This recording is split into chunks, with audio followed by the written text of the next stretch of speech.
Sanremo, en Italie, 10e manche du championnat du monde des rallyes.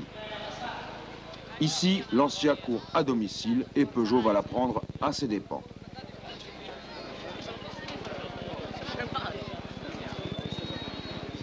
Entre ces 205 condamnés à l'immobilité et ces Delta qui se succèdent victorieuses sur le podium d'arrivée du rallye Sanremo, il y a un scandale et c'est celui de la disqualification des Peugeot qui laisse stupéfait tout le milieu de la compétition routière.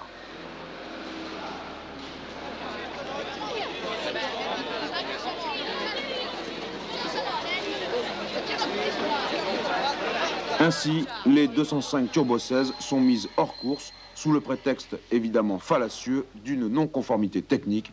Voici les éléments du dossier. Il était prise la décision d'exclure toutes les voitures Peugeot encore en course et pour de difformité de la jupe. Il y a les jupes qui secondent les commissaires techniques parce que je ne suis pas un commissaire technique, je suis l'organisateur et ça je m'embête aussi parce que pour moi c'est le rallye qui paye pour cette décision, que ça ne dépend pas de moi, mais c'est une question entre l'usine Peugeot et les commissaires sportifs. Pour moi c'est grave. La pièce litigieuse est cette pièce-là, qui est une protection que nous avons faite sur les voitures de course, parce que les réservoirs d'essence sont juste dans cette partie en dessous, et vous avez certainement vu des images de rallye où les voitures sont très en travers, et on a toujours peur qu'une pierre qui est sur le bord de la route vienne percuter le carénage donc principal, et nous avons mis ça de façon à ce que, comme une voiture normale, il y a un pare-choc, il y a quelque chose qui se casse avant le réservoir d'essence, ce qui risquerait de provoquer le feu dans la voiture. On a parlé suffisamment de sécurité. Peugeot s'est tout le temps engagé vers la voie de la sécurité. La position du règlement, c'est que les jupes sont interdites à partir des mois de juillet. Jupe, on a une définition déjà faite pour la Formule 1. C'est tout le système de fermer les côtés de la voiture pour gêner un effet de sol. C'est-à-dire un tunnel en Venturi pour avoir un effet de sol qui va apprécier à l'arrière la voiture. On nous reproche de vouloir créer un effet de sol avec ces pièces-là. Il faut se souvenir que les F1, il y a quelques années, avaient des jupes, mais ces jupes traînaient par terre.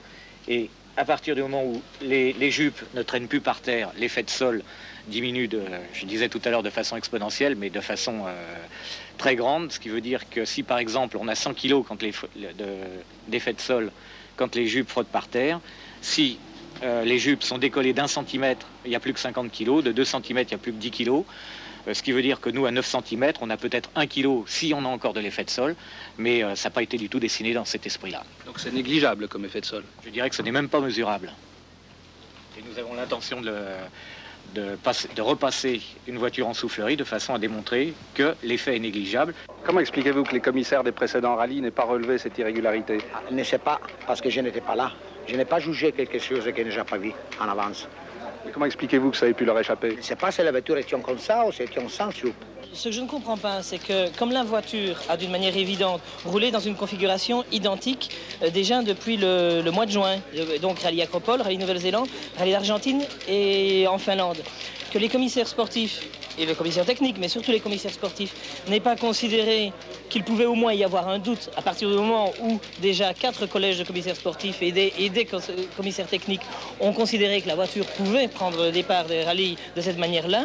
Je ne comprends pas qu'ils n'aient pas pensé qu'ils pouvaient peut-être avoir tort, hein, ne fût-ce que, et de cette manière-là laisser les Peugeot repartir et qu'ensuite, calmement, on statue pour voir si elles sont conformes. Et s'il est vrai que l'ingénieur Kadringer, président de la commission technique de la FISA, a dit lui-même à André de Cortance, ces voitures sont conformes, et s'il le confirme, alors il n'y a plus de problème. L'ingénieur Kadringer, qui est le président des commissaires techniques à la FISA, a déclaré la voiture après la Corse, puisque c'était après la Corse que les décisions étaient prises, parfaitement légale et parfaitement conforme, et j'avais présenté la voiture exactement telle qu'elle est aujourd'hui. Tout le monde dit que la voiture était conforme à ce qu'elle est maintenant. Mais pas moi, parce que je n'ai pas vu. Tout le monde l'a vu, je n'ai pas vu. Toutes les courses ont été faites avec cette pièce-là. La voiture a été jugée conforme au départ et aux arrivées de tous les rallyes auxquels nous avons participé. Et on l'a présentée aux vérifications dimanche au même commissaire technique dans cette même définition. nous n'avons eu aucun problème. Tous ceux qui ont été au courant des divers problèmes qu'a eu Peugeot avec diverses organisations du sport automobile, disons que toutes ces personnes-là peuvent se faire chacune leur propre opinion. Je crois que c'est ce que Jean-Todt a répondu à la conférence de presse. Et dans ce cas-ci, je partage son opinion, mais je laisse chacun juge. Notre action, on est triste. On est triste parce que on avait encore une nuit pour se battre. On était très bien placés avec nos 3 voitures parce que Juha Kankkunen ne peut pas défendre ses chances dans le championnat du monde des pilotes à armes égales et Andrea Zanussi dans son championnat d'Italie. Et c'est malheureusement la triste décision qui frappe également toute l'équipe de Peugeot Talbot Sport qui avait beaucoup travaillé pour bien préparer ce rallye comme les autres. Avant la disqualification des Peugeot, il y avait eu une course, une vraie course, dans laquelle chaque équipe s'était donnée à fond. Avec le numéro 0, sur une 205 Evolution 2 identique aux autres, Vatanen était là en ouvreur.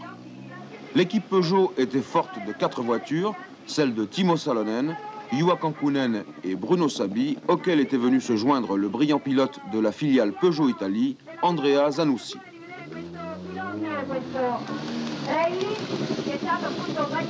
Ayant échoué dans sa course au titre mondial des marques contre Peugeot, Lancia tenait à rester maître sur son propre terrain avec une équipe charpentée composée de Allen, Biasion, Cerato et Tabato. Autre groupe B au départ, les MG Metro. La première étape s'était déroulée sur l'asphalte dans l'arrière-pays de San Remo et d'entrée, Peugeot avait dominé avec Zanussi et Sabi qui accumulaient les performances. Ils étaient en tête de la course devant Biasion. Salonen patientait en attendant son heure et son terrain de prédilection, les chemins de la Toscane.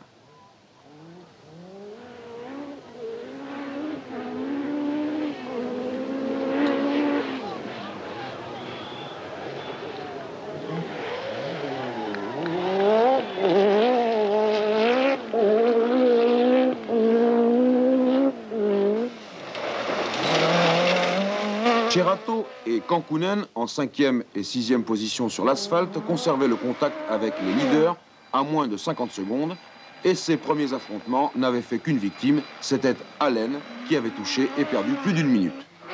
Il se plaçait derrière la métro du Britannique Wilson.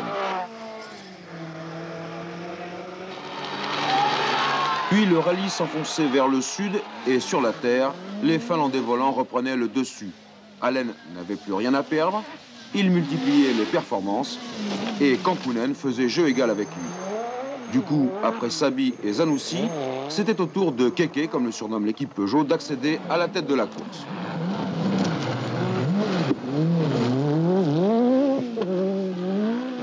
Le rallye San Remo commençait à prendre tournure, mais derrière Kankkunen, Salonen abandonnait sur sortie de route.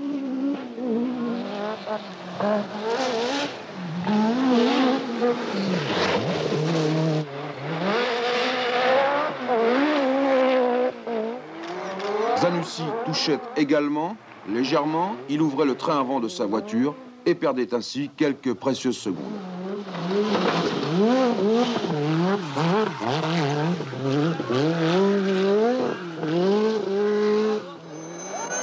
Bruno Sabi et Jean-François Fauchil se tenaient dans le sillage des leaders, sachant qu'avant la fin du rallye, ils retrouveraient l'asphalte et les temps scratch. Chez Lancia, Biasion était incontestablement le plus brillant. Lui seul parvenait à tenir tête à Kankkunen et il se montrait régulièrement plus rapide que Cerato.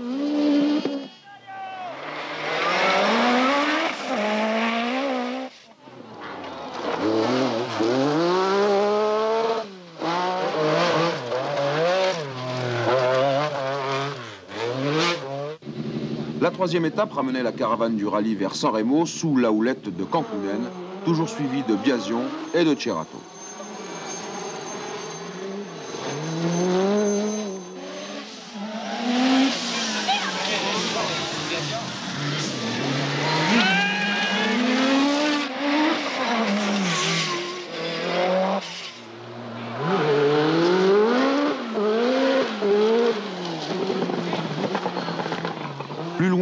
Zanussi et Allen fermaient la marche de ce groupe de tête et le reste des concurrents se tenait à bonne distance, à plusieurs minutes.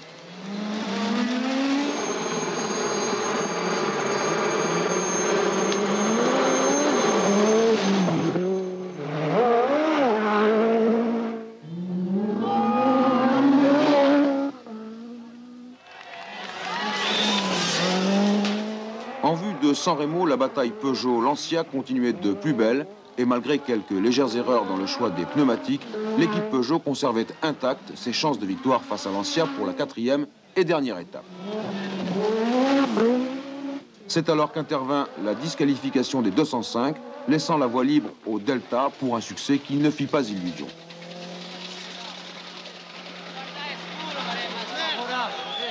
Néanmoins, par le biais des consignes d'écurie, Lancia fit ralentir Biasion et gagner Allen devant Cerato. De ce fait, Juha Kankkunen ne put défendre ses chances au classement du championnat du monde des pilotes de rallye, dont il reste cependant le leader.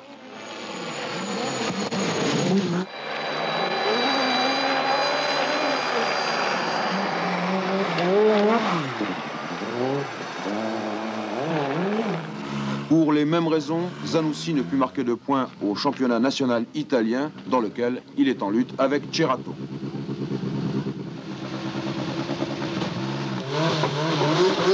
Oui, c'est un mauvais coup pour l'équipe Peugeot, mais elle n'a pas dit son dernier mot.